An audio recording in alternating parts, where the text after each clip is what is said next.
Bon, donc j'ai repris ma marche depuis Kiribus. Pour le moment, c'est plat. Et du coup, mon sac, ça va.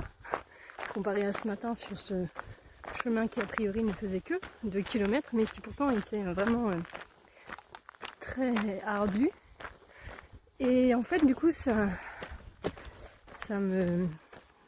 m'invite à une réflexion qui est que, en fait, c'est pareil dans la vie, en fait. C'est-à-dire que quand on avance sur un chemin qui est relativement plat, relativement facile, eh bien, on porte notre sac à dos, voilà, avec à peu près une certaine facilité, quel que soit son poids. Évidemment, c'est beaucoup plus facile quand le chemin est plat et praticable. Et quand on arrive à vivre des événements difficiles, laborieux, chaotiques, où on a l'impression d'avoir une multitude d'obstacles devant nous, sous nos pieds, etc. Quand le chemin est très difficile, très raide aussi dans nos vies, et bien évidemment notre sac à dos soudain est beaucoup plus difficile à porter. Donc on est plus aussi à fleur de peau quand on vit des événements difficiles et qu'on a déjà un sac à dos qui est très lourd. Alors que quand le chemin est à peu près plat, eh bien on arrive très bien à porter notre sac à dos très lourd. Évidemment, il s'agit d'alléger au maximum son sac à dos pour que le chemin soit facile quand c'est plat et qu'il soit aussi facile quand le chemin est plus ardu. Voilà. Et peut-être que quand le chemin est relativement plat, on a tellement pris l'habitude de porter notre sac à dos qu'on se rend même plus compte en fait à quel point il est lourd. Quelque part, quand on marche sur du plat, on sent nos capacités physiques et on sent si on peut porter encore d'autres choses ou pas. Et en général, si on se sent capable de porter d'autres choses, on va se charger de ces choses.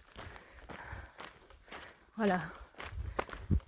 Pour se sentir fort, pour se sentir apprécié, pour aider l'autre.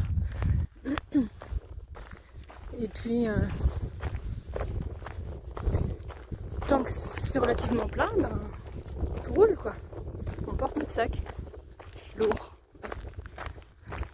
Et c'est quand le chemin se transforme et devient beaucoup plus compliqué et chaotique. Et là, c'est le drame. Parce que soudain, on ne peut plus avancer en fait.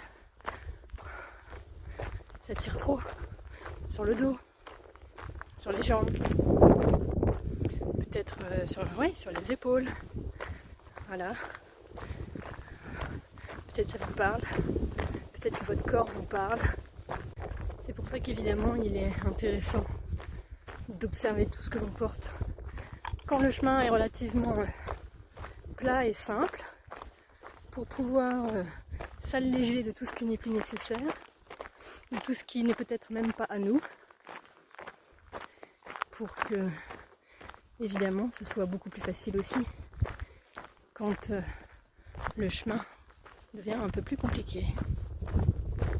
Et ce que j'aimerais dire également, c'est que c'est nous sommes responsables de ce que nous mettons dans notre sac à dos. C'est nous qui décidons de ce que nous mettons dans notre sac à dos.